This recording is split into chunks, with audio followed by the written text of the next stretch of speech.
I guess welcome into the show. Welcome to the live stream for a minute. I don't know what in the world's happening with some of the things on this computer today. It doesn't particularly like me, but we'll give everybody a few minutes to get into the live stream. Then we'll start an audio file. I'll start a show. Appreciate everybody being with me. Closing out of a couple of things, having to open a couple of things. I think I know what I did wrong. No big deal. No big deal. Got the date wrong on it. Everything's one of those days where I'm a little dazed and confused, I think. Welcome into the show. This show is not about air conditioning, Brett. It is not about air conditioning. I'm going to take some questions, some calls, that kind of thing. So I think Carson is actually going to join me this week for a few minutes. We'll talk some NBA. I broke some NBA news to him today about Karl Anthony Towns of the Minnesota Timberwolves. Tore his meniscus, something I can relate to these days. So, yeah, we did a McCready and Siskey earlier today. It was fun. We did some life advice. Talked about a tweet that was tweeted out today that was kind of interesting. So there was a lot to get to there. So anyway, we'll start a file. Appreciate everybody being with us. Stay for a little while, see what's up, and kind of go from there. So bear with me 1 second. I'll start a file and we'll roll.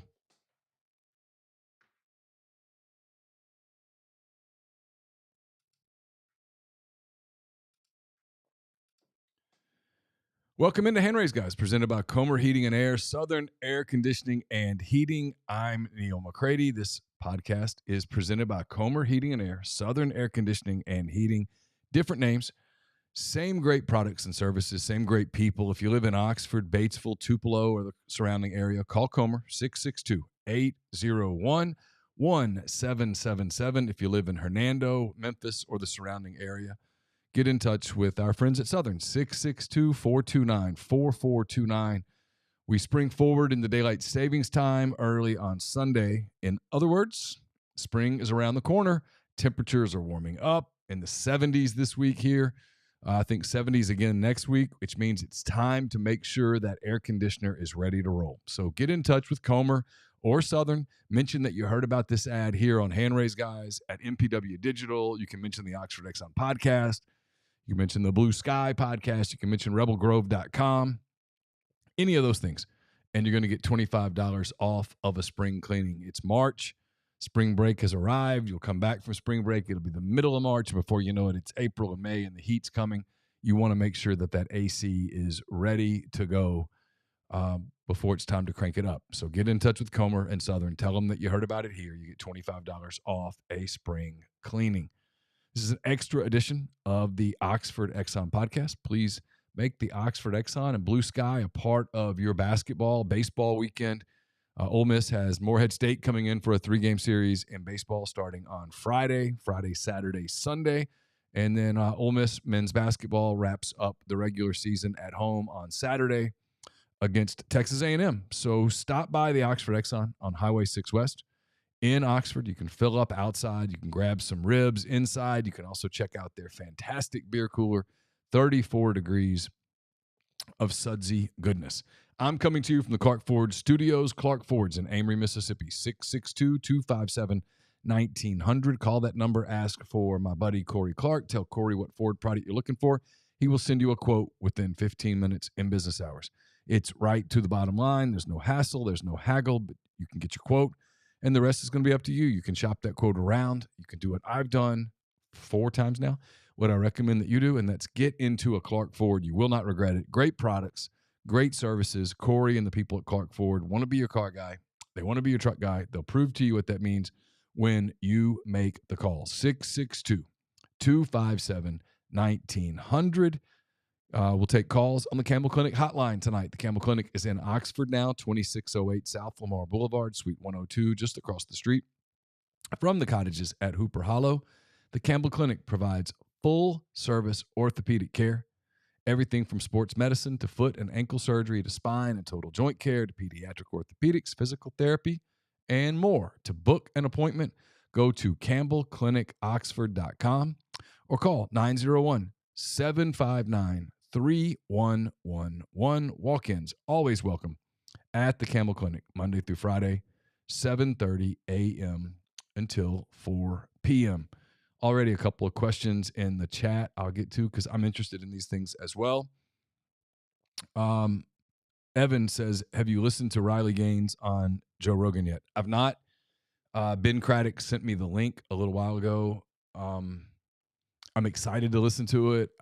Ben said he'd listened to the first 40 minutes or so already and that it was really, really good, which should surprise no one. Rogan obviously is incredibly talented. Riley Gaines is as well. I have a personal interest in this one, because I know Riley's family. I know the story, obviously, of her dad, Brad, and he was the player for Vanderbilt that Chucky Mullins hit on that horrible day in 1989 when Chucky was paralyzed. But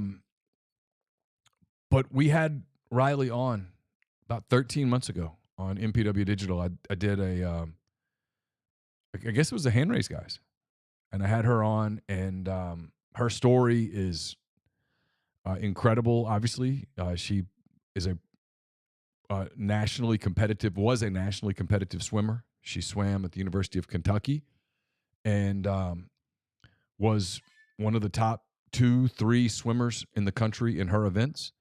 And she, at the Nationals, one of her last events in, I want to say Indianapolis, she was competing against Leah Thomas, who is a biological male, transgender swimmer. And she and Thomas tied, literally had the same time down to the 100th. He got the, I'm not doing the he, she thing. He's a biological male. He got the trophy because the NCAA wanted the publicity for him.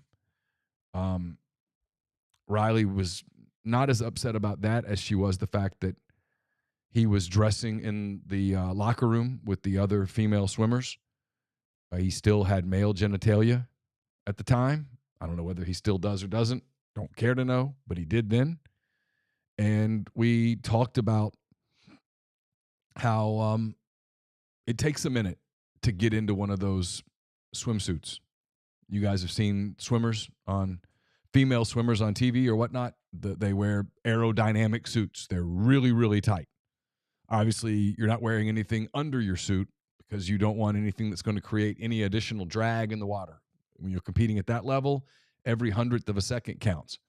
And I asked Riley, I said, how long does it take to get into one of those suits? And she said, basically, the suit, when it's just off, when it's just dry and waiting to be put on, looks like a suit that you'd put on a doll. It's, stretchy and all of that stuff. And she pointed out that, it takes a minute to get your body into that suit the way that you want it to be in the suit for competition. And I was like, how long? She's like, 20 minutes. She's like, it's awkward enough. Sometimes you get used to it with other females in the room, but with Leah Thomas in the room, it was a major issue, and lots of the competitors were upset about it. The coaches essentially told them to shut up because the committee had told them to shut up, and it wasn't a good thing. And she became very outspoken, and she was great in her appearance with me. And I can remember telling her when she got done, when we finished, and we were just chatting for a minute before we said goodbye. I said, look, you're going to get a lot of interview requests. This is going to become a life thing for you. You're going to end up in politics. She had aspired to be in dentistry, I believe. And sure enough, she's did the Joe Rogan show. I think they taped it yesterday. It's out today. She's at the State of the Union tonight in Washington as a guest of obviously someone in the Republican Party. It's a major issue. It's one of these issues that I'm surprised it's not a bigger issue. I'm surprised more women aren't up in arms about biological males competing against females. But we talked about that. We talked about that a lot a year ago, and now she's on Joe Rogan, which has a little bit bigger reach than us. So, excited for her. Can't wait to listen to it. So no, I've not listened to it yet, but I will Wave Reb says, how would you describe the 170 plus Democrats who voted against the Lake and Riley bill that passed the House today?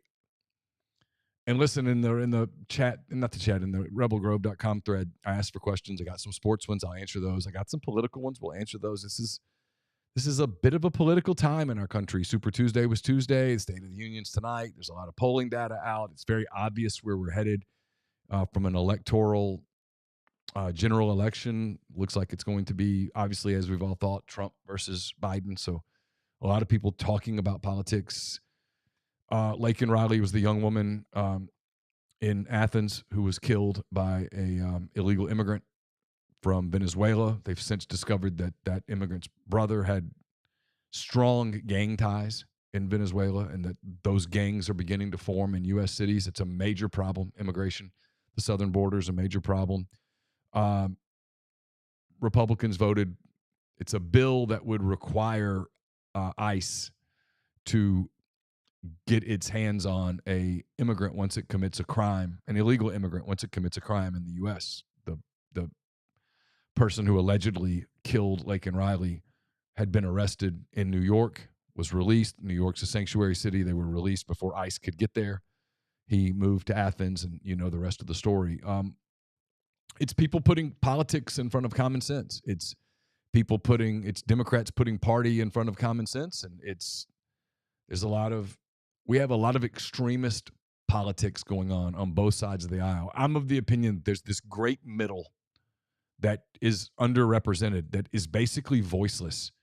I would argue that it's the middle's fault for being voiceless because you're scared to have a voice because that voice might get you canceled. It might get you fired, all of those things. But I firmly believe that the extremes are the vast minorities in our country. All right, let's see. Tupelo Reb says, Neil, what's your knowledge of Realtree uniforms this year? Well, what I know is kind of off the record, so I can't really dive into it. And I don't know nearly as much as Chase does. And most of what I know because he told me. He does the Realtree podcast with those guys. So I think they're cool. I think most people will think they're cool. I think that they will probably trigger a few people that are triggered by uniform things, but look, Lane Kiffin and Ole Miss have been cutting edge on uniforms. He's made uniforms a recruiting tool, which is any recruiting tool you can get, you should take advantage of. And they've done it. There's a lot of schools that are looking into doing something similar with companies that are as affiliated with them as Realtree is with Ole Miss. And he's made it cool. And they've gone. They've done the Realtree helmet now twice, and it's worked. People love it. More importantly, the players love it. Prospects love it. It's made them more attractive in the eyes of the demographic that is most important when you're running a college football program, which is males 17 to 23. That's your demo. That's where you got to hit if you want to be successful, and they've done that. So, yeah, I'm not sure.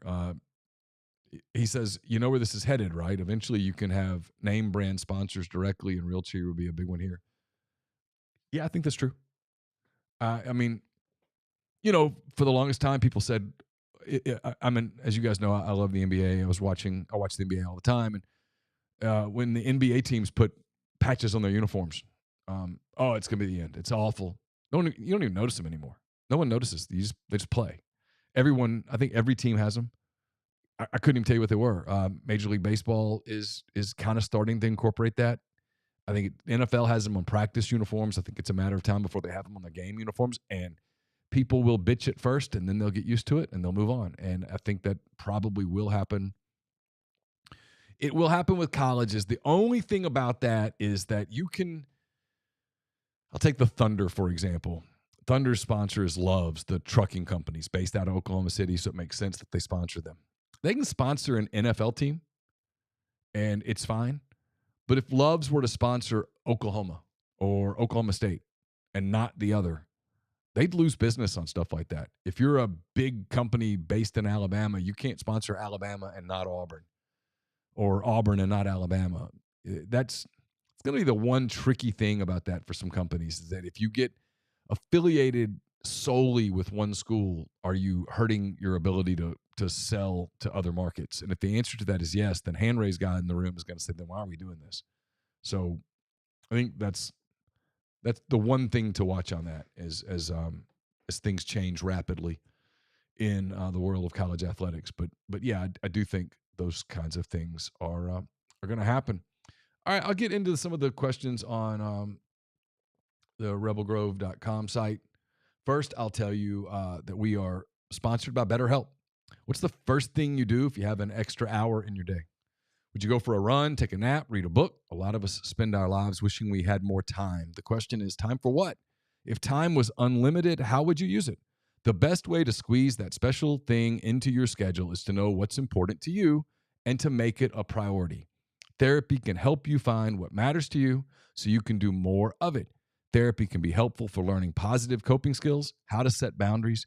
It empowers you to be the best version of yourself. If you're thinking of starting therapy, give BetterHelp a try. It's entirely online. It's designed to be convenient, flexible, and suitable to your schedule. Just fill out a brief questionnaire, get matched with a licensed therapist. You can switch therapist anytime for no additional charge. Learn how to make time for what makes you happy with BetterHelp. Visit betterhelp.com/MPW today to get 10% off your first month. That's BetterHelp, HELP.com/MPW. All right, so dive into some of these questions. Appreciate everyone for participating at rebelgrove.com. Let's see. First one is from North Tampa Rebel. He says, is Walker Howard dating Landry Kiffin? Hold on, my thing jumped. Is Walker Howard dating Landry Kiffin? And if so, how will this affect the depth chart? I mean, I've heard that rumor. I suspect it's likely true.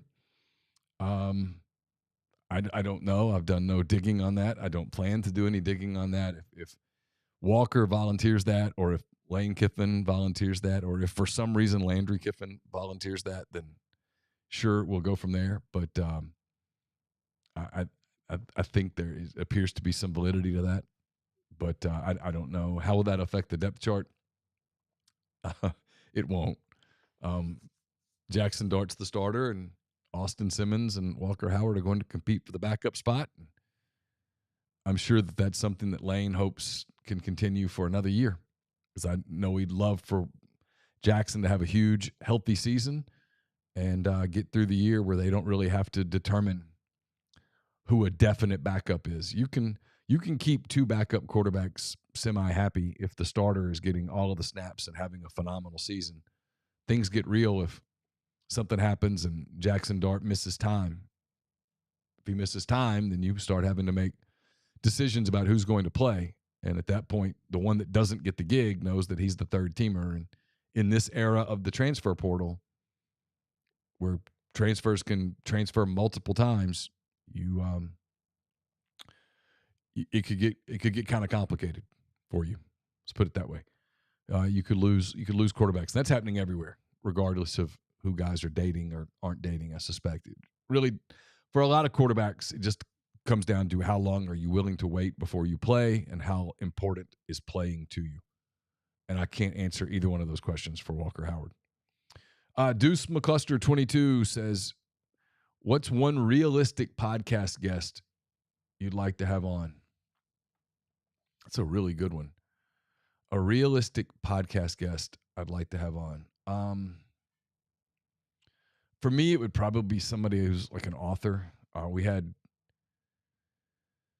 did we get on? During the pandemic, we had some success reaching out to people. I can't even remember the author's name, but I remember thinking it was really cool. I'd love to get Morgan Freeman on. He's at Ole Miss stuff all the time. It's probably not realistic. He's a guy I'd love to get. I'm not sure. You guys give me some suggestions in the thread. I'll be curious to know what you think is a realistic podcast guest that would be really cool. I'd love to get Houston Nutt on. No one believes that, but I actually would love to get Houston Nutt on the show. I think it'd be cool. to sort of talk about things that happened and all of that stuff. Yeah, Chase is on. I talk to an author every day. Chase is a very successful author. I am not, on the other hand, an author. That's not something I've ever done. Probably not something I will ever do. I've had one book project that's been mentioned that I have some interest in, but I've got to find the time. And then I've got to decide, am I willing to commit the amount of time and energy that it would take to do it well? And I don't know the answer to that. It's something that came up fairly recently, and I've talked to the people about it. But I got to really do some thinking, because I catch myself so many times now when people will ask me a question and my answer is, I don't have time. And so I realize that time is limited, and if I'm going to commit to something, I've got to really commit to it, which means sacrificing some other things. And I don't know that I'm in a place where I can do that just yet, to be completely honest. Second question: what's the most memorable Ole Miss sporting event you saw in person, and why? Okay, it's two that immediately come to mind. One will not surprise you. One probably will. The first one is Ole Miss's win over Alabama in 2014. Well, I guess that was October of 2014. It was the week before I ran the Chicago Marathon. Katy Perry, the Grove, all that stuff. What I remember about that, I remember more about that week than I do anything else. That week, the weather was amazing. There was this build. There was a buzz. It was one of the few times since I've been on this beat that on Monday of game week there was a buzz. You felt it on Monday. By Tuesday, it was palpable. By Thursday, it was downright loud. I remember Friday, you couldn't move in this town at all. And then I just remember the game. I remember everything about that game being the missed call right before the half when Alabama took a double-digit lead into the half, and you thought, boy, I remember kind of thinking to myself, this is going to be a difficult column to write because people are going to be so angry and disappointed. And I was thinking about what a missed opportunity it was. And then Ole Miss dominated that second half, and as that game unfolded, you were thinking about, this is a real breakthrough moment for a program. In my eyes, it was an arrival moment, and I remember sensing that how important it was going to be to write something that put that into some sort of perspective. I can't even remember what I wrote. I'd have to go back and try to find it. But that day, the way that game unfolded in the fourth quarter, the extra points, the last play of significance, the Golson interception, from my perspective, I was underneath the goalpost, sort of on the opposite end. So that play was 120-something yards away from me as it unfolded. And from my perspective, I thought the pass was perfect, and I thought that Howard was going to catch the ball. I thought it was going to be a touchdown. Alabama's going to kick an extra point. They're going to win by one, and this is going to be the worst beat, the worst loss that I've ever covered, really. And then, the rest. Golson caught the ball, and from my perspective live, I thought he had a foot down.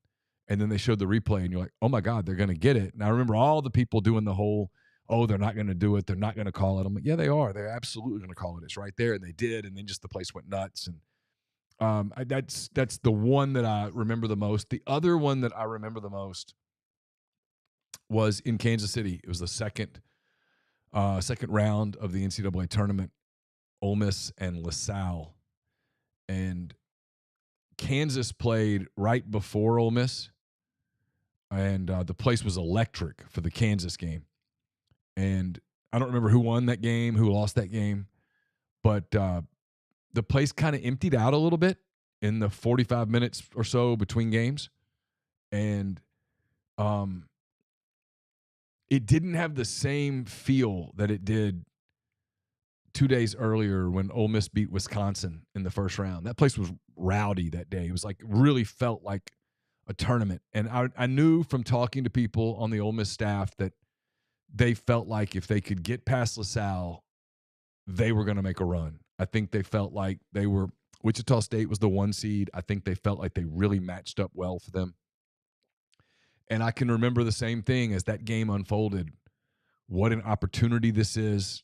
Sweet 16, going to Los Angeles, Staples Center at the time. I know it's called something different now, but Staples Center, and you're going to play Wichita State, and you got a real shot to advance, to make the Final Four, to have this monster breakthrough. And Jarvis Summers, I think, took a shot, kind of free throw line, extended, maybe a little inside the free throw line, that I think would have won the game for Ole Miss. He missed it. LaSalle ended up winning the game. And I can just remember how quiet it kind of was around that Ole Miss locker room. And it was more than just losing, because, I mean, look, you're losing the tournament. It was second round of the tournament. 68 teams make the tournament. 67 teams are going to finish with a loss. You just knew that was how hard it was to get to that point with that team. That was a special team that won the SEC tournament. Marshall Henderson and Murphy Holloway and Reginald Buckner and Nick Williams and Jarvis. And that was a really talented team. And they just didn't finish the job that day. And I remember that being a really one of those days that I really remember. And then 3, he says, should I fear the WAOM will show its ugly head like never before this fall when the government does something to try and shut the country down again and ruin what could be a historical once-in-a-lifetime football season for us? No, I don't think you should fear it. I read a story today. I can't remember where it was. I'll put it in 10 Thoughts Sunday. But it was about how a lot of people, self-included, right about this time every year feel a little anxiety. And I know where it comes from. It comes from the whole pandemic thing, the shutdown. And this dove into why the shutdown happened, how disastrous it was for our country, how it wrecked young people, it wrecked the economy, it caused all sorts of problems. It was a total disaster. The blame is deep. You can blame George W. Bush, his administration, the Obama administration, the Trump administration. Trump started the lockdowns, even though at first he was totally against the lockdowns. He got talked into the lockdowns. The lockdowns were a disaster. And then in July of 2020, he said in all caps on Twitter, we must open the schools this fall. And of course, at that point, the Democrats were like, hell no. If you think the schools should be open, we think they should be closed. We did all this damage. And so my answer to your question is that no. I don't believe that enough of America would fall for something like that again. Now, no matter what, I just don't. I don't think they would fall for it. So I think you don't have to worry about the football season being shut down. Do I think it's going to be a really tumultuous fall? I do. Do I think that in the days following the election, no matter who wins, it's going to be really ugly in our country? I do. Do I think that's going to bleed over into sports? Absolutely. The people who don't do anything but sports, just give me sports, I want to ignore everything but sports. I don't think this fall that's going to be possible. Good luck. I don't think that's going to happen. So there's the answer to your question. I think you're safe, that you're going to have a football season. Is there a chance that it's pretty traumatic at times? Yeah. Tupelo wanted to know if I could bump back to 8 o'clock tonight and have the State of the Union address going on in the background. I can't. I'm not even sure that I'm going to watch the State of the Union. If I don't watch it live, I'll watch a replay of it. I'm kind of a political junkie. I like things like State of the Union addresses. Tyler was on here earlier, and he said he wouldn't watch a second of it. He'd rather watch a season full of WNBA. I like political stuff. I'm pretty interested in it. Jedi wants to know if I'll do a political commentary since the State of the Union speech night. I think I've already kind of done that. Tampa Reb says Solo Neal's the very top of Top Shelf. That's very nice of you. I appreciate it. Kyle the Hoss, what's the dumbest thing Biden will say tonight? I think he's going to make the mistake of talking a lot about January 6th again. And I don't know that that's really what people are thinking about now in our world, in our country. I think we've got the deal in Ukraine going on. We've got the thing in Gaza with the Israelis and a lot of talk about U.S. involvement in that. That's on people's mind. Inflation is on people's minds. The border, very much on people's minds. And I think he'll start talking about January 6th again. I think that 2 years ago, the Democrats believe that they won the midterms because of J6. I think they won the midterms because the Republicans, it was so close to the Roe v. Wade overturn. And that really hurt the Republicans at the ballot box. That's probably the dumbest thing he's going to say. He's going to say a lot of dumb stuff because all presidents do. These things are silly. And at the end of the night, most of the media will say it was a great speech, whether it was or wasn't. And some of the media, Fox News, others, a lot of the conservative media will say it was a terrible speech, even if it were a great speech. And at the end of the day, this speech won't matter. This speech will be long forgotten by the time November the 5th rolls around. The people who are, quote, impacted by this speech, they already knew who they were voting for one way or the other. Let's see. Mr. Troy says, I'm not much into basketball. One thing that irritates me when I do watch it is the intentional fouling at the end of the game. He says it seems to disrupt the flow of the game in a bad sort of way. Has this always been part of the game? Is it part of the game in the NBA? Do you have any thoughts on this? Yeah, it's always been pretty much a part of the game since I can remember. I mean, there's ways around it, obviously. Oh, look at that. I'm going to turn that off. That's going to drive somebody crazy.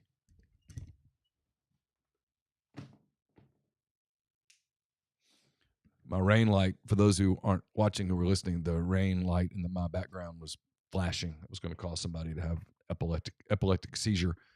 It's always been that way, part of the game. It's a way to stop the game, send bad shooters to the free throw line, try to ease back into the game. It happens in the NBA some, not a ton, because NBA guys, for the most part, shoot the free throws so well that it just doesn't do anything for you. It's not a way to close it.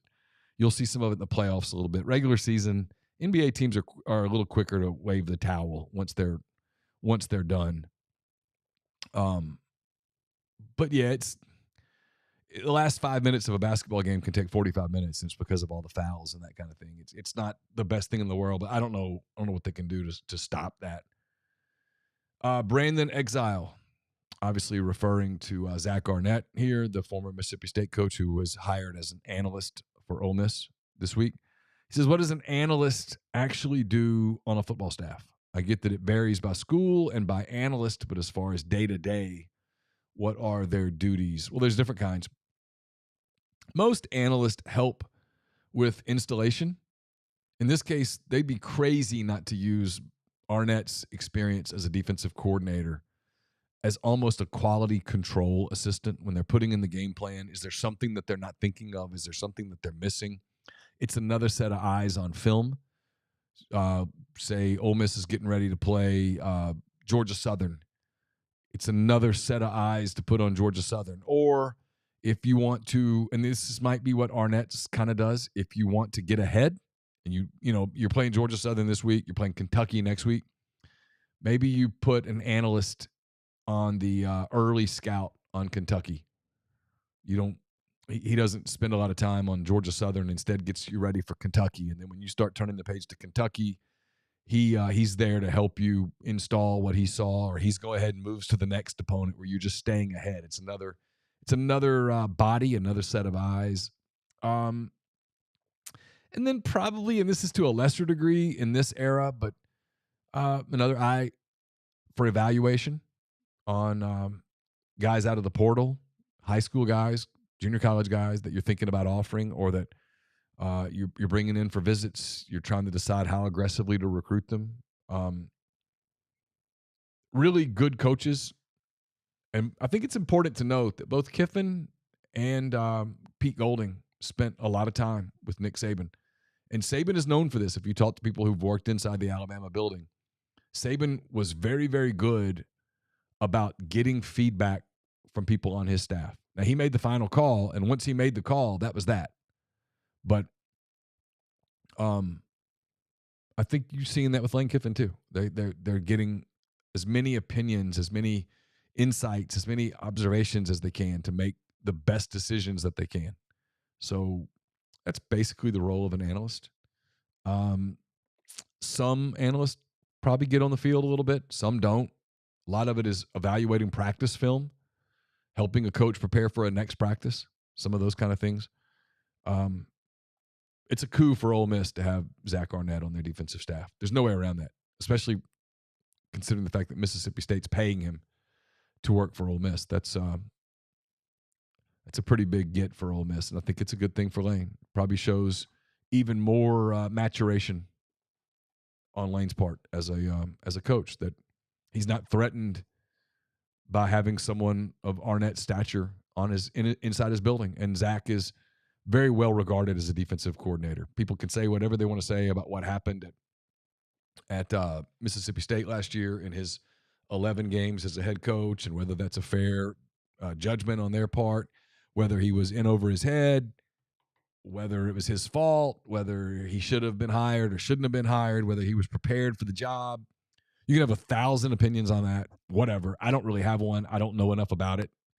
But I can tell you, going into that season, he was always very well regarded as a defensive coach. And there were opportunities. I can think of one at LSU where I know Brian Kelly was interested in hiring him as the defensive coordinator at LSU, but Arnett believed that he was the next coach at Mississippi State, so he made a career move, a career decision. And you can say it didn't work out, but he will rehab his image a little bit this year. He'll get a year away from it. I suspect people will see that Mississippi State job's a hard job, and Zach will get other opportunities, certainly as a coordinator and maybe as a coach. That could easily happen. By the way, don't forget the Campbell Clinic hotline is open, 662-426-1464. If you want to call in, be happy to take your call. Let's see. H-Man 478. He says, maybe I'm in the minority here, but I feel like something major is going to happen before the election. All the major news networks are now talking about how Trump is polling better than Biden. He says, my hometown news tweeted out a verified, I'll get to that in a second, what happens if a candidate dies or drops out story yesterday. Let me get this caller hooked up. Hey, caller, how are you? Hang with me 1 second, okay? I'm going to finish this question, then maybe you can help me answer it. He says, all of this to ask. Okay. He says, all this to ask, now that you're on the FBI domestic terror watch list, do you think anything major happens before the election? If so, what? Yeah, I have this gut feeling that something really impactful in terms of the election happens before the election. I do. I don't know whether that's something as simple as a candidate dropping out, or, these are two old men, whether something happens to one of them from a health standpoint or that kind of thing. But yeah, it'd be difficult for me to imagine that we just have a general election that's not kind of eventful over the next 6 or 7 months. What do you think, caller? Hey, Neil, this is Mark. Hey, Mark. Excuse me. Well, I would not put it past the establishment to run some kind of false flag operation where they simulate a attempt on Biden and try to frame it as a MAGA conservative. I wouldn't put it past those people. But yeah, I think something major is going to happen. That was kind of my theory that may happen. I don't know. How's the knee? It's really sore lately. I've been able to lift some. I'm able to walk some. Walking, especially if I'm on hills, hurts. I'm 8 weeks today, so I'm having to be patient. I'm having to remind myself that I'm not 25, and remind myself that it's going to just take a little time before I can do some of the things that I miss doing, which is like doing a Peloton ride where I go hard. I can't really do that. I can get on a Peloton and I can ride for 45 minutes, but I can't really turn it up. Does that make sense? Oh, yeah. I had a ligament about 5 years ago. I still have arthritis. I have arthritis in the knee now, but I see where you're coming from. I was able to work out upper body on crutches and everything, but lower body took months. Well, mine was probably a little more expensive than yours, but Yeah. So I was on the board, got into a war of words with a couple people over Corey Dennis. I want to explain my position for everybody here. I live in Columbus, Ohio, and I'm inundated with the program 24/7. I know he's gone; it doesn't really matter. So speaking of analysts, for those that don't know, Corey Dennis was a coach. I guess he was a coach at Ohio State. He's now an analyst at Ole Miss. No, he's not now. He's not. He was just hired at Tulsa. He was just hired at Tulsa as the quarterback coach / pass game coordinator. Okay. But when they hired him, I said, look, you're not exactly getting Steve Spurrier coming out of retirement here to be your analyst. And, yeah, he developed and recruited Dwayne Haskins and Justin Fields and C.J. Stroud, but it was more like he was just kind of on campus at the same time they were. He was very not well thought of. He's Urban's son-in-law, and he was hired at Tulsa by Kevin Wilson, friend of Urban. But it was a no-lose situation for Ole Miss to bring him in. I mean, if you face Ohio State in the playoffs, you get some tidbits of information, or, you snag a recruit because of him, or you get one of Ohio State's quarterbacks of the portal because of him, great. Wasn't that big a deal. Anyways, do you think Mike Vols can cut the nets down? Yes. I like them a lot. They're the SEC team that I think has the chance to do the most damage. I wish they shot it a little better. I wish they were a little more consistent on offense. I wish sometimes they weren't quite as dependent on Connect. But there's no perfect college basketball team. That doesn't exist this year. It's probably never existed, but it does not exist this year. I love how they can play defense, lock down. They can get buckets when they need them. They're a veteran team. It's kind of last year's team, except this year's team has Connect on it, and he's just been terrific for them. Yeah, I really want it for Rick Barnes. I do too. I see. I like Rick Barnes a lot, and I'm with you. He's laid some eggs, but he's also been snake bitten the tourney a little bit, and he really deserves it. He's been malleable this year at 69 years old. Go ask Tom Izzo. Not easy to be malleable because Connect's not the type of player that he really goes for. Kind of doesn't defend, but that's why Connect went there. He wanted to be coached hard on defense and an NIL package, but that's the reason why he chose Tennessee. And he's become a better defensive player. He has become a better defensive player. Yeah. And Barnes isn't afraid to chew him out on the sidelines or anything, and the kid's coachable, but he's been malleable in that sense, and he just really deserves it. Like, I want it for the fan base and all that, but I really want it for him, at least to make the Final Four. Question is, if you're a Tennessee fan, and I told you right now, I'll give you the Final Four, but you don't win a game there, or door number 2, anything goes, which one you take? Oh, hell, anything goes. Let's try to win it. School's never been to the Final Four. Yeah, School's never been to the Final Four. Yeah, but I think they have a team that's good enough. I mean, there's only 2 teams in the country that I think are just better than them. And it's not so much better than them that I'm like, oh, they couldn't do it. Houston and UConn. That's it. But it's not head and shoulders. I'd rather play UConn and Houston. Yeah, Houston's so athletic that. But I've seen Houston play games where teams have gotten them. I mean, I've seen Connecticut get blown out at Creighton. I mean, you can lose, but it's not like. I don't think UConn's like UConn a year ago, like where UConn ran into, was it Arkansas in the Sweet 16 and just beat the hell out of them. And everybody was like, Arkansas, whatever. And I was like, I don't know, man. What I saw was Connecticut. And sure enough, they blew everybody out the rest of the way. And that's kind of what I saw. I don't see that from this UConn team. No, they're not quite as dominant. They looked good last night, but they're not quite what they were last year. I would much rather face them than face Houston, though, just because I think they'd kill us on the glass. But all right, man, be on the mend. Glad you're on the mend. Talk to you later. I appreciate you. But a couple of super chats I want to get to. OxyFresh MSAL says OxyFresh logo would look good on Carson's soccer jersey. Don't forget to book your carpet, tile, grout, and upholstery cleaning this spring with OxyFresh. Thank you for the super chat. I can probably get you in touch with the people at Oxford High School if you want to sponsor a jersey. Put a patch on there. I bet they could. I bet we could get something to work out if you're you're interested in that, I know the coaches.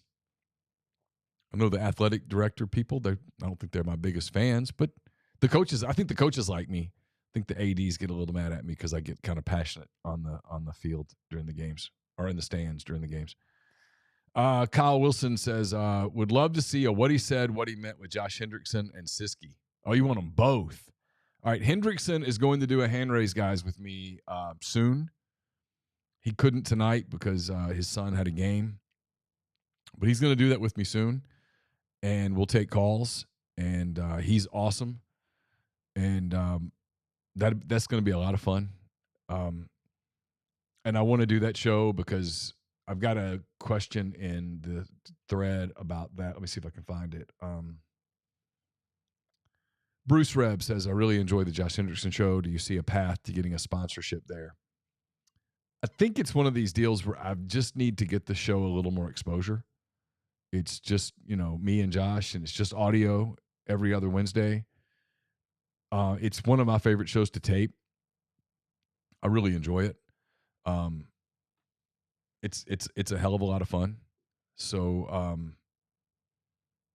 yeah, I think a what he said, what he meant kind of show with Josh and Siski, a hand raised guys show with those two guys could get off the rails pretty quickly, but be kind of fun.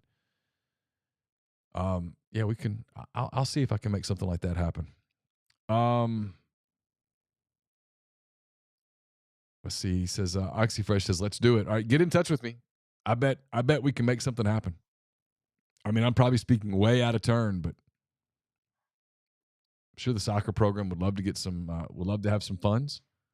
You can sponsor the boys and the girls team at OHS, the Chargers, and we probably can make something happen. That would be cool.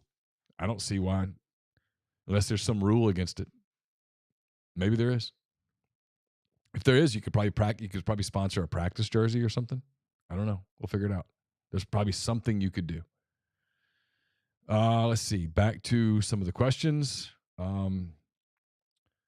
DBROTC says, not that it matters or that I expect this, but what is the tiebreaker situation for SEC tournament seeding if Ole Miss, Mississippi State, and Texas A&M are all 8-10 after Saturday? So that would mean that Mississippi State lost to South Carolina and Ole Miss beat Texas A&M on Saturday. That would put all three at 8-10. He says, I'm going to make the assumption that LSU beats winless Missouri to finish as the 7 seed in this scenario. So how would the 8 to 10 seeds shake out? All right, I'm going to pull up a couple things. First and foremost, I'm going to pull up the SEC Sports site. Let's see. I'm going to get the standings for that. The SEC changed their website, by the way, and it sucks. I hate it.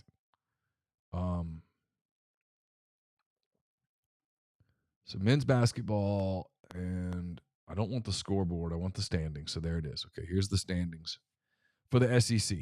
All right, Tennessee is the 1. They've locked it up. South Carolina, Auburn, and Kentucky, and Alabama. So 4 teams go into Saturday tied at 12-5. I know Auburn plays home against Georgia. That's probably a win. Kentucky plays at Tennessee. So Tennessee could knock the Cats out of there. Alabama plays at home against Arkansas, and South Carolina goes to Mississippi State. Pretty impressed with myself. Remember that off the top of my head. Florida is going to be no lower than 6th. They're set at 11-6. Mississippi State 8-9. Texas A&M 8-9. LSU 8-9. All going into the final weekend. Ole Miss is 7-10. Georgia and Arkansas are 6-11.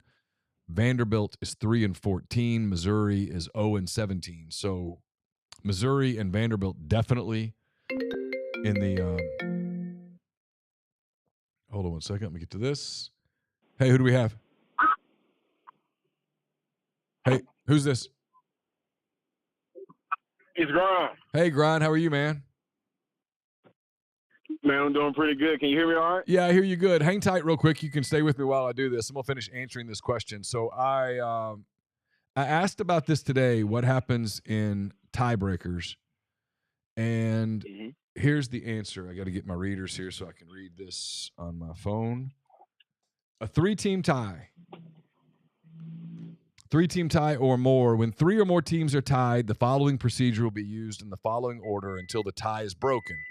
If two teams remain tied after a tiebreaker provision, the 2-team tiebreaker formula will be used. So the first one is best winning percentage of games played among the tied teams. Example, team A is 3-1, team B is 2-2, team C is 1-3. So in that scenario, we were talking about Ole Miss, Texas A&M, and Mississippi State. So Ole Miss in this scenario would beat Texas A&M twice, and they would have split with Mississippi State. So Ole Miss would be in good shape. They'd be 3-1. Texas A&M, having lost to Ole Miss twice, would already be out. And then Mississippi State would be 1-1 against Ole Miss, and they lost to Texas. So Ole Miss would win that tiebreaker. So if it comes down to those 3, all with the same record, Ole Miss would win the tiebreaker. And Ole Miss would be depending on what happens with LSU. No, it doesn't even matter because Ole Miss loses the tiebreaker to LSU. So Ole Miss would be the 6, 7. Ole Miss would be the 8. There's also a scenario in play. I don't think it's very likely, where Ole Miss loses, and then Georgia beats Auburn, Arkansas beats Alabama. The odds of this are very, very slim. But in that scenario, let's see, Ole Miss would be 1-1 against Arkansas and Georgia. Georgia would be 1-1 against Arkansas and Ole Miss, and Arkansas would be 1-1 against Georgia and Arkansas. So in that scenario. So here's this. This is why we do this. In that scenario, it would go to best winning percentage of the tied teams versus the number 1 seed, going all the way through the number 14 seed. So you'd go back up here to the top, and you'd go, did anybody beat Tennessee? And I think the answer would be no. And you'd go all the way down, and I think your first win among the 3 teams would be Ole Miss beating Florida. So Ole Miss would win that tiebreaker, and in that case be the 10, and Arkansas would then be the 11 because they beat Georgia. Georgia would be the 12. So Ole Miss, some of the tiebreakers are favorable for Ole Miss if they can get there. The other one is, like I said, they can't catch LSU because LSU owns the tiebreaker over Ole Miss. So the best that Ole Miss can finish is 8, and the lowest they could finish is I guess if Arkansas beat Alabama, the lowest they can finish is the 10. I don't think there's a way for them to play on Wednesday. So that's good news for them. But I'm hoping, for personal reasons, Grind, I'm cheering for Ole Miss to either be the 8 or the 9. I don't care which. You ask why? That game's at noon on Thursday. I want the earlier game. Give me the early game as opposed to the 7-10 game where Ole Miss would be playing at 6 o'clock. So if it's all about what Neil wants, Ole Miss beats Texas A&M and finds a way into that 8-9 game, at which point I'll be perfectly thrilled.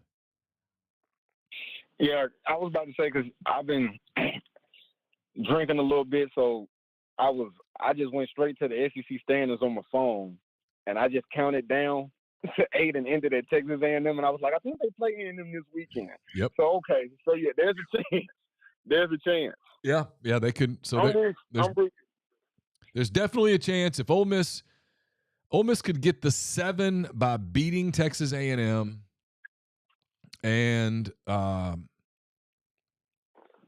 Mississippi State losing to South Carolina. Ole Miss could get the 8. If I'm reading this right, yeah, Ole Miss could get in the 8-9 game by beating Texas A&M and Mississippi State losing to South Carolina. I don't know. Screw it. It doesn't matter. Just it. I just know. I think there was one scenario that involved Georgia beating Auburn on senior night, and I was like, I don't like that scenario. Yeah, no, that one. That's the one where I don't. And even in that one, unless I'm trying to see, let's see, the only way that would even come into play is if Ole Miss lost to A&M. Georgia beat Auburn, and Arkansas loses at Alabama. If that happened, Arkansas would be the 12, Ole Miss would be the 11, and Georgia would be the 10. So I don't like Georgia's chances at Auburn on senior night. what's your feeling about this game with A&M? I don't know. I mean, look, Ole Miss, since January the 30th, Ole Miss has not beat a team not named Missouri. I mean, it is what it is. Yeah. They're not playing well. They're having bad halves, bad stanzas. They can't put a game together. It's an important game for A&M. A&M just got a real big. Is Murray okay? Yeah, he's okay. You talking about Morrell? Okay. Yeah, that's what I mean to say. My bad, Morrell. Yeah. Morrell's fine. He looked fine the next day. He had food poisoning. I don't know. I mean, what is it? It's senior day. Maybe they play loose and free because now that the whole tournament thing's not getting discussed, or maybe they're flat. I don't know. This team's been kind of hard to figure out. I got to think Texas A&M is going to bring it, right? I mean, A&M knows they need to win this game, and a win would help them. A loss would hurt them. Ole Miss is like almost 80 in the net, 78, 79 in the net. They don't need to lose that game. So, well, I found something that's interesting right here, just Googling some stuff. I ended up on this page, Team Rankings, where, I mean, they do a pretty good job of analyzing and putting together data. They give Ole Miss currently basically a 47% chance of making it to the quarters and, a 7.5% chance of making it to the semis. 7.5? Yeah. Yeah, I mean, but if we're talking about if Ole Miss makes it to the semis. Okay, but for Ole Miss to make the semifinals, let's say they're in the 8-9 game. That means that that means they either they got to beat LSU probably in the 8-9 game. LSU, Texas A&M, or Mississippi State, one of those teams. Then they'd have to turn around the next day and beat Tennessee. And if they're in the 7-10 game, they've got to beat Texas A&M, Mississippi State, LSU, one of those three teams. And then they've got to turn around the next day and probably beat Auburn or Kentucky.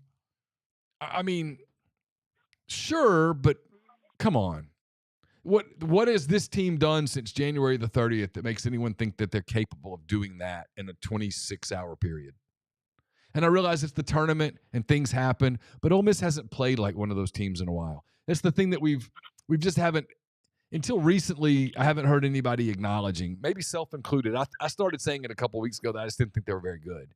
And I'm kind of back to that. They don't play defense well.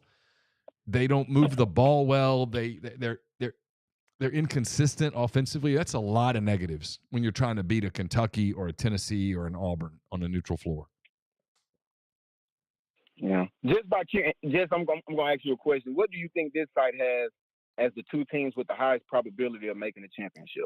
The SEC championship? Yeah, SEC championship tournament. Tennessee and Alabama. It gives Tennessee a 59% chance of making the championship game, and it gives Auburn a 48% chance of making the championship game. It gives Bama 39% and Kentucky 21%. Yeah, and what's it give Florida, by the way? And Florida's at 11.5, and I think Florida could win it. Florida could certainly win a game or two in Nashville. There's no question about that. Florida will win a Thursday game, I think. And then, so Florida will probably be the 6, maybe the 5. Florida beat Auburn. They only played once, right? Yeah, but Auburn's and they smacked them down there in Gainesville. So Florida, I mean, the odds are Florida's going to be the 6th seed, so they're going to play the 11. So they're going to play either Georgia or Arkansas in all likelihood on Thursday. Then they would play the 3. So that quarterfinal game between Florida and Auburn, Alabama, Kentucky, sign me up. That'll be great basketball. Sign me up for that game. I'm in.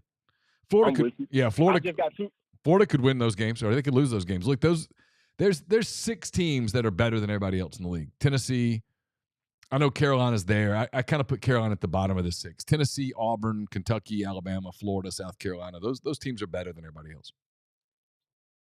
I agree.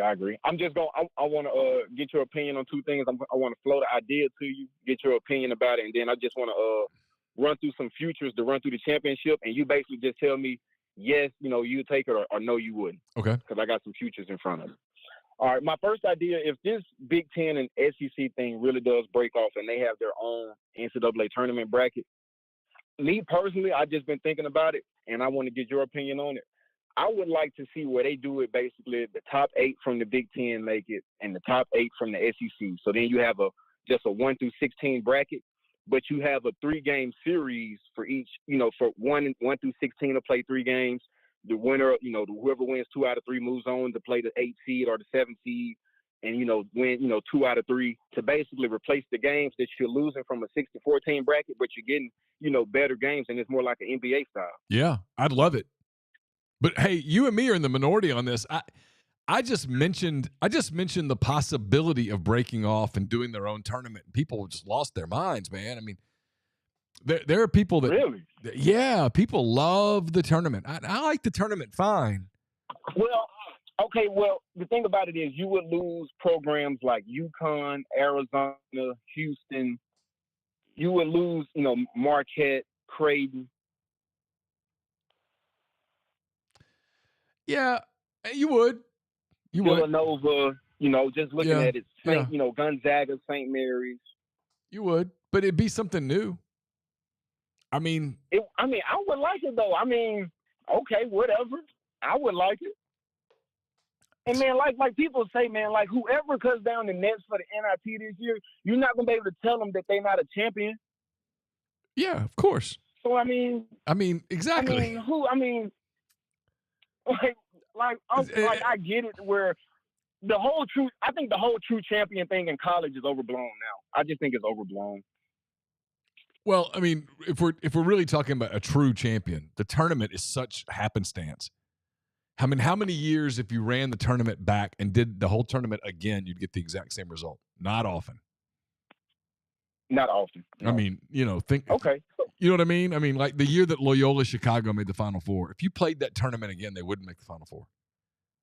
I'm not taking anything away from their Final Four. They won the Final Four. They got there. Awesome. And then people talk about these little teams, and nobody watched last year when FAU and San Diego State made it. Nobody watched. They got terrible numbers. They got terrible numbers. Terrible numbers. I cover sports for a living, and I barely watched.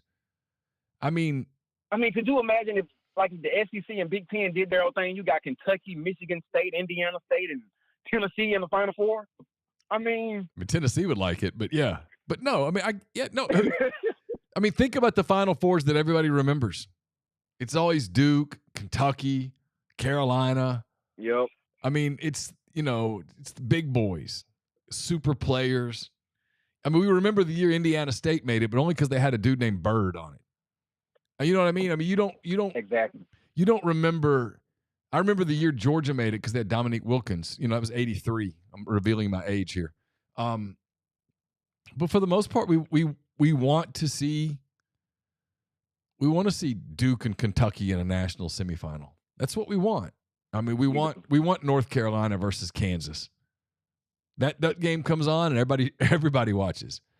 And in today's college basketball, where nobody can name the players, it really is about blue blood programs. And if you don't have them, you don't get the ratings. There's a reason that this year there's almost as much attention on the women's tournament because you have this behemoth South Carolina team and you have the LSU team with Reese and all of them, and now you have Caitlin Clark in Iowa. You have recognizable players. There are more recognizable players in the women's game than there are the men's game. Agree. I mean, if I go down the street and say to somebody, hey, tell me 10 men's basketball players, College. I don't know. I mean, they unless they're Gary Parrish from Matt Norlander. yeah. I mean, so think about it. There's one recognizable name on the Duke team. Yeah, and I can't even pronounce his name. Like, that's what sucks about it. I just call him, Flippersoski and stuff. Yeah, Kyle I don't know. Kyle Filipowski. Name a player on the North Carolina team. I'm not sure I can do it right now. North Carolina. Well, I know they got RJ Davis because he's been there forever, and they got Armando Bacot because they've been there forever. Yeah, Bacot's been there forever. Yeah. I mean, the most recognizable player at Tennessee is Connect. Alabama's got two guys. One's been there for a while. I love Sears. I think he's terrific. And then, Grant Nelson. You recognize? Yeah, that's the thing, man. You got to be dialed in to college basketball to know these guys. You have to be dialed in. Yeah, it's a totally different sport than it used to be. So, I don't know. Might be the time for change. That's all I'm saying. I mean, everybody. But look, if they want to do but expanding the tournament to 76 teams. So that you can add four more. That's not. I mean, okay, it's fine. It's 4 more games, whatever. No, but I don't know that that's my idea way better. I like your idea better too. But I'm telling you, man, people get mad. They'd beat us up if they could jump through the phone lines and beat us up for saying that the tournament's not the end all be all. They would. People love the tournament. I've learned that, man. People love the tournament just the way it is. Oh, my gosh. All right, man. Let me just run through this right quick, and you just tell me, yeah or no on these right quick. You got Kansas at plus 2,200. A little concerned about their health. It's not a terrible bet, but it's probably a waste of money. Okay. Duke at plus 2,000. Nah, they're not good enough. UConn plus 450. It's not a terrible bet. I mean, it's not a great number, but UConn has a real shot to win the national title. Houston plus 750. Love it. I think they're the best team I've watched this year, Grind. I'm with you. I got Houston at plus 800 a couple of days ago, so I'm with you. Kentucky at plus 1850. Love it. Do I think really? Kentucky at plus 1850? Here's the deal. Do I think Kentucky's going to win the national title? I don't. Do I think Kentucky is talented enough to win the national title? I do. Shepard, Dillingham. Okay. They've got dudes on that team. Now, look, they could get beat in the first round, but they can score. But they can get buckets on your head like an NBA team. 100%. They can get buckets. They don't get enough credit for what they did on this past Saturday. They were down 9 with 5 minutes left against an Arkansas team that here lately has scored a lot of points. And they they erased that lead and then grab a dude. They grab a dude off the bench to come take a lead for them. That's how talented they are. They're really talented. So you're saying plus 1850, so I'm getting a big number there to bet $10. Sure. Yeah. What about Purdue plus 710? Nah. And look, I think Edey's a terrific college player, and I'm not doing the whole one and done thing because it happened to him once. They're so dependent on the 2-point bucket that this tournament is so guard oriented that I just think you get a different kind of whistle than they're used to, and it could go bad on them. What's his NBA future in your opinion? God, man, the NBA just doesn't play a lot of fives who just are stationary. I mean, he's big, and he's gonna get a chance. I was watching Spurs Thunder the other night, and Wembanyama and Holmgren were going at it, and both of those guys can take you outside the three and hurt you. And then both of those guys can get you out there, and they can take you off the dribble, and in two dribbles, 2 steps, they're at the rim. Both of those guys can pass the basketball. That's the future. And I realize they're both freaks, right? I mean, Wembanyama is going to be a top 5 player. Holmgren's probably I think Holmgren's going to be a top 10 to top 15 player. I think they're both special players. They're all-stars for a long time. So comparing guys to them is probably a little unfair. But that's the future of the position. I mean, look at Jokic. Look at Joel Embiid. Does he even have a? Yeah, I was gonna ask you. Does he even have a comp in the league right now, Zach Edey? Not really. I mean, maybe some backup big that just comes in and plays some minutes and gives you some fouls, and Is he like JaVale McGee or something? He's better than that, but I mean that's his thing, right? Is the NBA is about spacing. The NBA is about threes. I mean, the NBA is very similar to like a Nate Oates offense. It's either at the rim or shooting threes. And so you want to space the floor. You don't want a big body clogging the floor when you have, guys like Anthony Edwards and Shai Gilgeous-Alexander and people like that can drive so effectively. You want them to be able to drive in clean lanes. And so you have bigs that can stretch the floor and get out. Like Wembanyama and Holmgren are great examples. You drive the floor against those guys if you don't go out with if SGA's driving the lane and you don't guard Chet on the perimeter. Hell, he's shooting 40-something% from three. He's gonna kill you. So you have to go guard him, and then Shai gets in. I agree with you. I'm just want to get your opinion on a couple more, and then I'll be off the phone, man. Tennessee plus 1050. I like it. That's a good bet. Share that way. Arizona plus 1,000. You know what? I hadn't seen them enough to make an observation. Their numbers are good, but I haven't. Okay.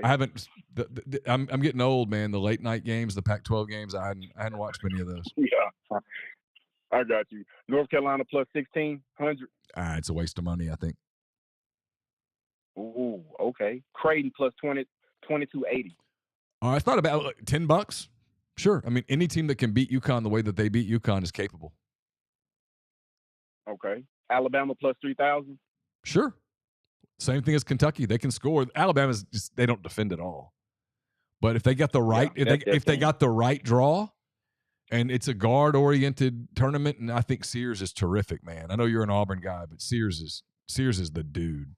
Yeah, he's a dude. Last one, Auburn plus 1,700. Yeah, sure. It's not a bad bet. Got a great coach. Great coach, and it appears they're getting. They know they lost one of their bench guys for the year. That hurts them a little bit, but yeah. All right, man. I'm gonna keep enjoying the show, man. I appreciate you taking my call. All right, Grind. Thanks for the call. Appreciate you. All right, bye. Turn him down a little bit. Okay. Tyler's more deaf than you are. Is that better? All right. Pull your mic too. Yeah. Carson McCready joins in the Clark Ford Studios. Sammy said, congratulations on your high school season. Appreciate it. It was not the best ending, but it's all good. You've had a little time to reflect on it. What do you, when you reflect on it now, is it still more the missed opportunity, or is it what you guys achieved? Just missed. I mean, I guess we achieved stuff, but I don't know. We missed. Hey, caller, who do we have? Hello? Hey, you're on with us. What's up? Hey, man, it's Bob. Hey, Bob. What's happening? How are you? I'm doing good. Nothing much. About to put a steak on the grill, and I just realized there's no NBA games. Apparently, so we have FUBU. Yeah. I don't know if you're familiar with that. Do they still not get, like, TNT? I don't think Fubo gets TNT. Are the games on TNT tonight?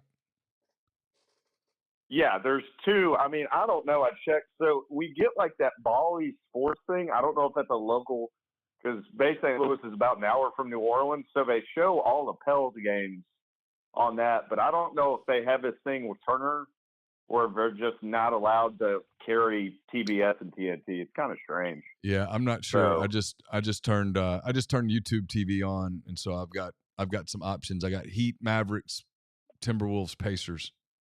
Which one do you want to watch, Carson? Timberwolves. All right.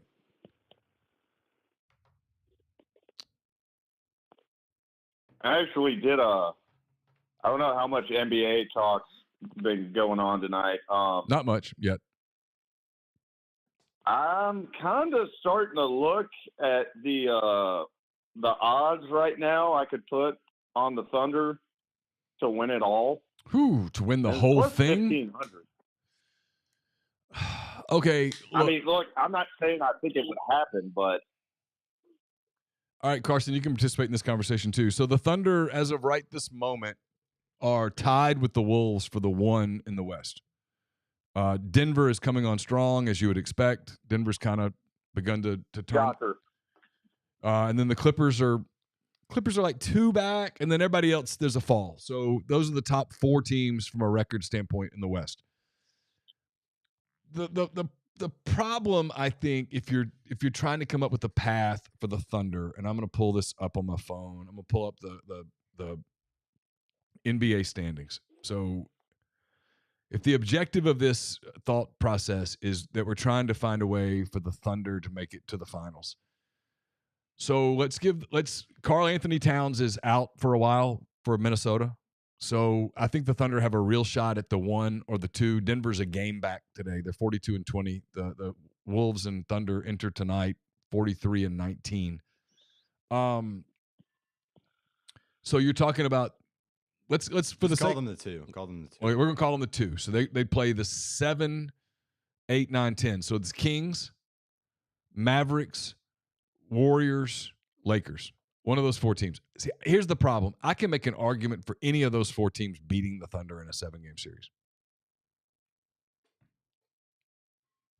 well, I mean, yeah, because what's the average age of their starting 5 right now? It's like 24, right?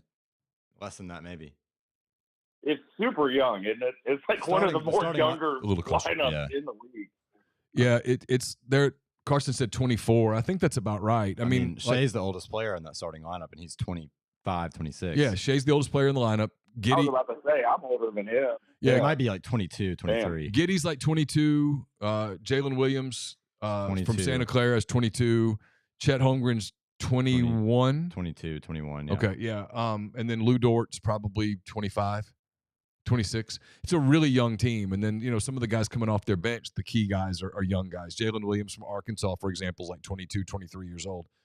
They're just really young. And you look at like Boston, for example, who I think is the best team in the league. Jason Tatum's 27, 28.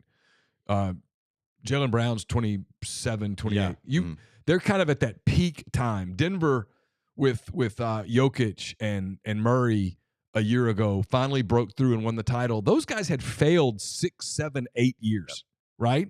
And it's the part that I can already like feel myself getting angry about it, because I think the Thunder will lose first, second round.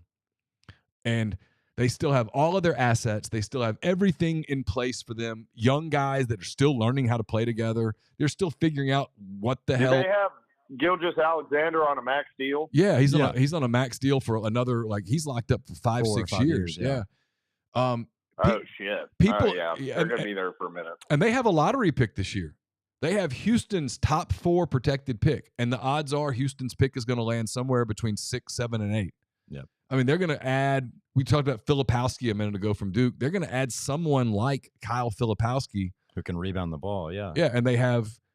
They at the end of the season, they can either re-sign Gordon Hayward or more likely use Hayward's salary, and they can lock down Isaiah Joe and Aaron Wiggins to long-term deals. They're going to have a really deep team that spent a lot of time together, that's still young, yet media is going to say, oh, but they failed in the postseason. Okay, but Jordan's Bulls failed in the postseason the first time. Isaiah Thomas's Pistons failed in the postseason. Yeah, Isaiah Thomas and the Pistons failed in the postseason a few times. Kobe Bryant failed in the postseason the first time. Remember he airballed that ball at Utah? No one talks about that anymore. I mean, and they shouldn't. I mean, that's the thing, is that it's just young teams. Man, it's just so rare in the NBA for a young team in its first real playoff experience. Shea played a playoff series for the Clippers back before the trade, but that's kind of the extent of their playoff experience. Gordon Hayward's had some playoff experience, but his role in the Thunder is really minuscule. These young guys, I mean, Williams and Dort. I guess Dort played a series against Houston in the bubble, but for the most part, this is a really young team playing in the playoffs for the first time. I think it's kind of a free shot. Oh yeah, it definitely is. Yeah, it kind of. To compare it, and I don't know if this is a good comparison because it's a completely different sport, It was the year of a Saints loss to the Vikings on that. It was the Minneapolis Miracle year. I want to say that was 2017. Yep. And I was very upset, obviously, because, I mean, if you win that game, you're a game away from going to the Super Bowl, which at that point, I remember going into the year, I don't think many Saints fans thought we were going to be that good. We ended up being one of the best teams in the league. But I wasn't even as devastated as a lot of people because I knew we have all these guys that got drafted in 2016 and 2017, and they're all super young.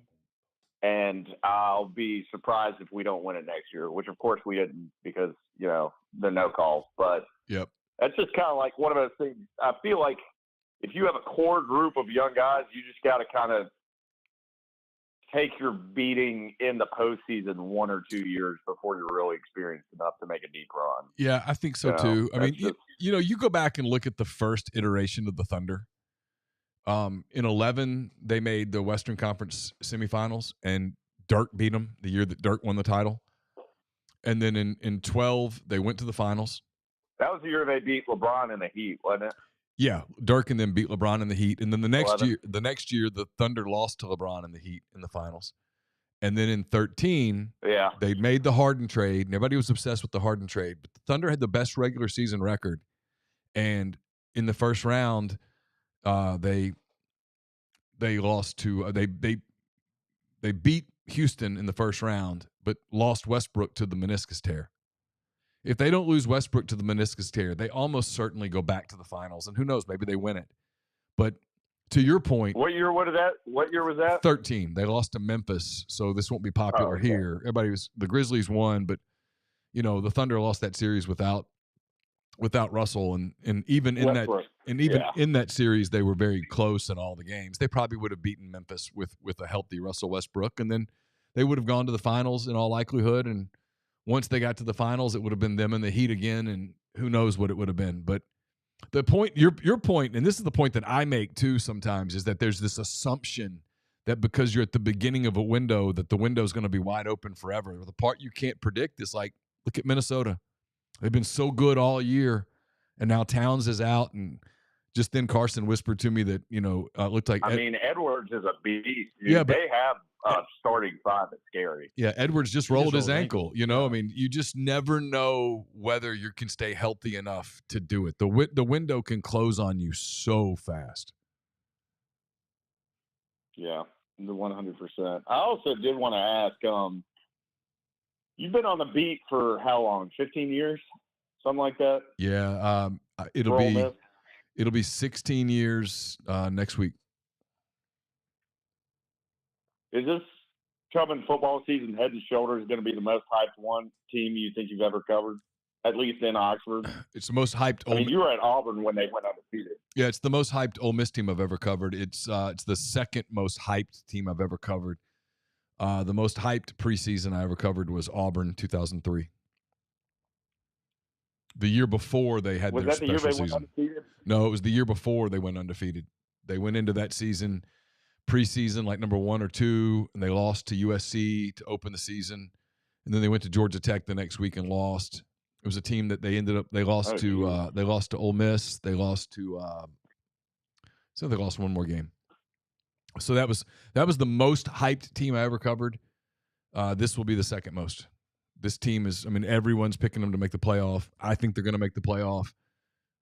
They're going to be circled by everybody. It's majorly hyped team. This is the fandom in me coming out, and it kind of is what it is.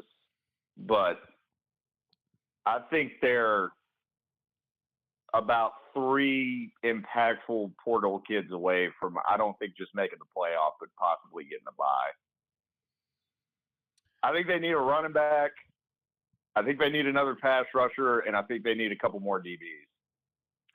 And after they get that, as long as they stay healthy, and, I think I've talked to you about it on here, but team synergy thing, I know they're going to make that point in the off season because this team was just went through the wire in so many close games last year. But, I think they're 4 positions away from easily, look, I'm going to the game in Baton Rouge. I will be shocked if Ole Miss and LSU are not both 6-0. Like, I think that Baton Rouge is going to be a zoo that night, which usually doesn't bode well for Ole Miss. But I'm not even really intimidated about it. Part of me thinks, looking at what LSU has, I'm like, man, they lost Daniels and 2 first-round receivers. Like, I kind of think we might go in there and kick their ass. I'm not saying it'll happen, but I mean, I wouldn't be surprised. This team's just stacked, man. Well, the roster is at least. And well, I was thinking I'll hang up, and I'm sure this will ruffle a couple people's feathers. Where's Will Wade coaching next year? It's hard to say right now. I think he gets a bigger opportunity. If I told you I thought he was coaching him at SEC, what job do you think I'd be talking about? And I'm actually not talking about Ole Miss. If you told me Will Wade was coaching in the SEC next year, I would probably. I don't think he's on Arkansas's list if Musselman leaves. That wasn't the one I was thinking about either. Yeah.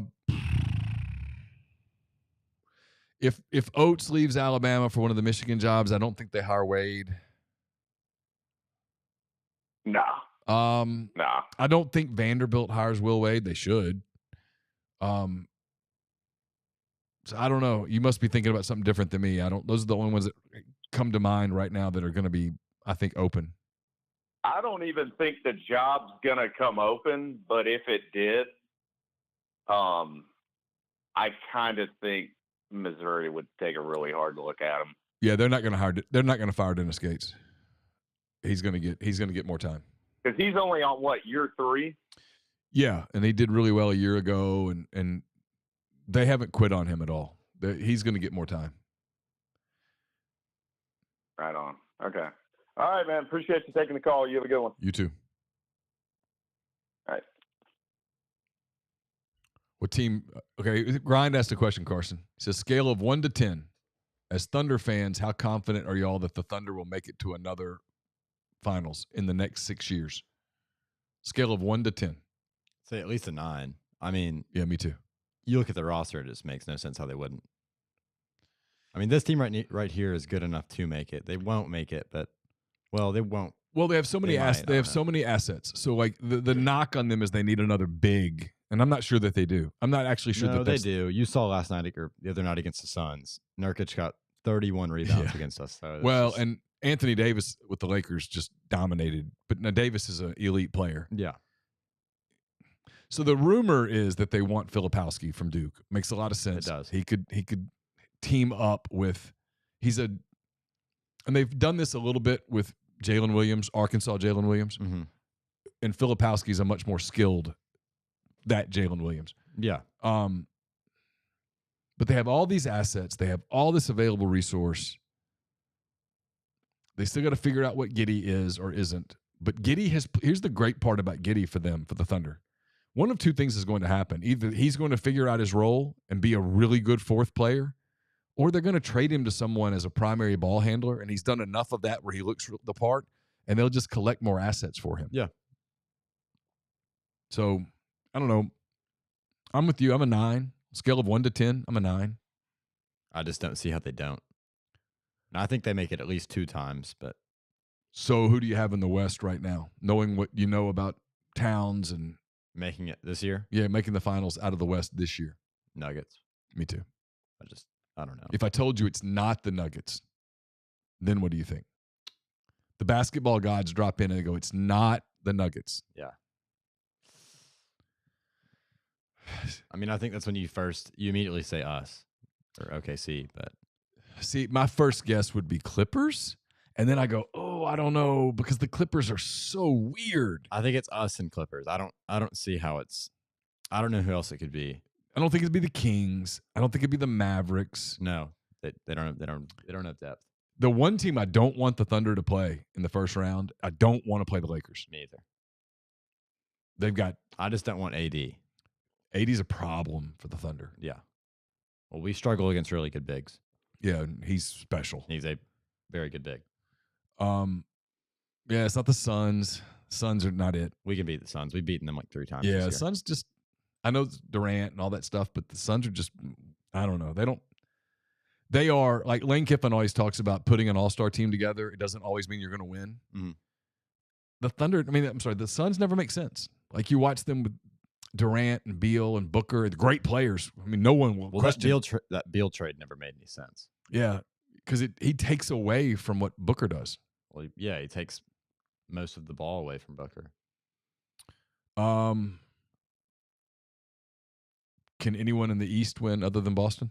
Or is it Boston's to win? I think if Milwaukee figures it out. Yeah, that's the series. If Dame and Giannis figure it out, then yeah, but that's the series I want to see. I want to see a healthy Milwaukee go against Boston. Yeah. Because like the Knicks are falling apart because their health is falling apart.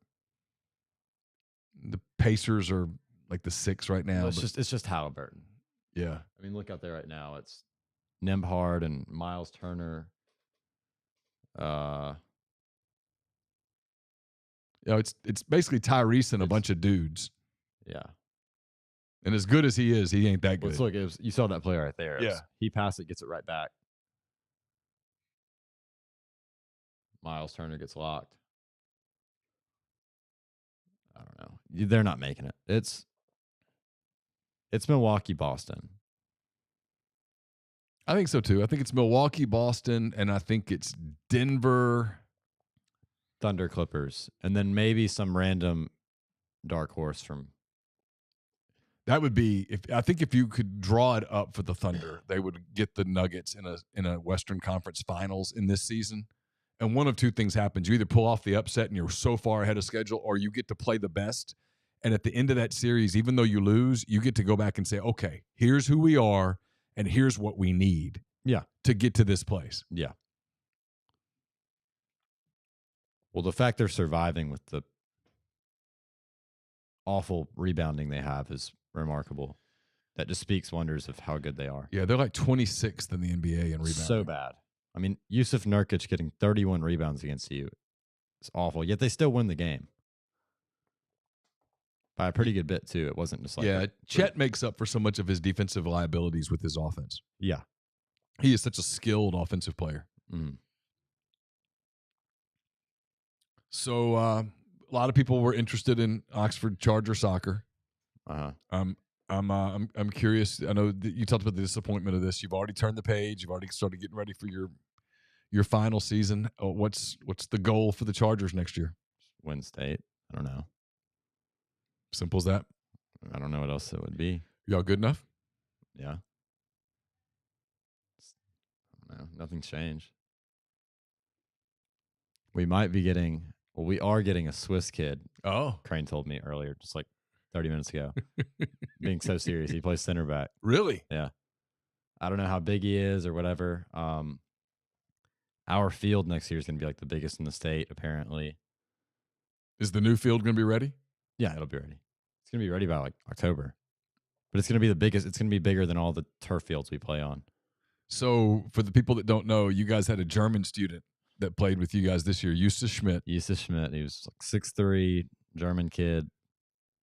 What was your thoughts the first time you saw Eustace play? He looked so stupid. He wore his tennis shoes to practice on that grass field at the high school, and we all just like, what's wrong with this guy? And then he was still good enough with his shoes on, and then like the next week he has cleats and he's really good. He wears like a size 15 shoe, so he didn't have any cleats. They had to order some off of like Puma or whatever it was. Yeah. And they came and he was really good. And we noticed he could kick it 70 yards. So that was exciting. Sure enough, he did that one time this year and scored off of it. So what was the highlight of your season? When you look back on it and go, what was the coolest moment of your season? Probably beating MC. Madison Central? Yeah. Yeah. That was the best game I've ever seen. Yeah. I didn't know if we were going to win that game. During the game? Well, I mean, we went down 1-0. I just didn't know. I mean, the year before, we would have lost that game. Yeah. So we gave up after 1-0. So I know a year ago when y'all lost to Clinton, you took a lot from it. What did you take from the whole loss to Hernando in the semifinals? It's just like can't you can't just think you can win immediately just because, or you're not like guaranteed to win just because you beat somebody already. I don't know. Just focus. I didn't do anything. I mean, it wasn't me. No, I know. Just it's a team. Yeah, Yeah. some degree. You excited about being a senior? Is it sunk in yet that you're going to be a senior? I guess I'm excited. I don't know. It'll be what it'll be. School's gonna be easy. It's Yeah. nice part. I mean, I don't know. So you got spring break It'll coming be up. fun though. It'll be fun. We're Yeah. going to Pensacola next year. Yeah, I know. So What you got planned for spring break? same as every year. I'll just go to the gym, play soccer, hang out with friends, and nothing more. Okay. All right, it's kind of last call for anybody if you want to call in 662-426-1464. We're going to probably wrap this thing up here soon. Going to be a weird week of podcast. Chase and Brian Rippey are going to tape on Sunday night. That'll be the Monday podcast. I'll do something on Tuesday morning, and then I'm headed to Nashville. And we won't have a show Wednesday. I think we'll try to do something Thursday morning, and then I don't know what happens. It depends on what time Ole Miss plays. Ole Miss will probably play either in the noon game or the 6 o'clock game on Thursday, is my guess. From looking at things, Lane says, "Congrats, Carson. I miss watching my son on the pitch. He's currently playing baseball in college, but wanted to continue playing soccer. Just not a lot of options in Mississippi." All right, here's a question for you. You've been playing high school soccer now for 3 full seasons. How much better was the competition this year than what you saw watching mostly from the bench as a freshman and on the field as a sophomore? I mean, I wouldn't say the quality's dropped from my sophomore to junior year. I've just gotten better. I thought the quality of competition was better this year. I thought it was better. Yeah, I mean, there were a lot better teams. It went from just kickball and then 4 good teams to I thought there was more skill this most year, teams too. were pretty there were good. some skilled players. I mean, Lewisburg was pretty good. Lewisburg was better than I thought they were going to be. I mean, Madison Central was a really good team. Yeah. We knew they were going to be. It's the other teams that those smaller schools that were good. Yeah. All right. Again, our thanks to the people at Southern and Comer. Don't forget, mention that you heard about them on the show. Mention you heard about them on Hand Raise Guys, MPW Digital, any of that. Get 25% off of a spring cleaning. Again, the numbers are on the screen, but Comer 662-801-1777, Southern 662-429-4429. Thanks to everybody who called in on the Campbell Clinic hotline. Thanks to the people at Clark Ford for sponsoring the studio. And we'll be back next week with a sporadic but fairly consistent week of podcast here at MPW Digital. Carson, thanks for the time. No worries. That's Carson McCready. We'll talk to you next week. Everybody have a great weekend. Stay safe out there. Don't forget Ole Miss baseball this weekend against Morehead State. Friday, Saturday, Sunday. Ole Miss basketball on Saturday against Texas A&M. We'll have coverage of all of that at rebelgrove.com. I'll have my 10 weekend thoughts up on Sunday as well. If you're leaving for spring break, drive carefully, be safe, and we will talk to you again next week. Until then, take care.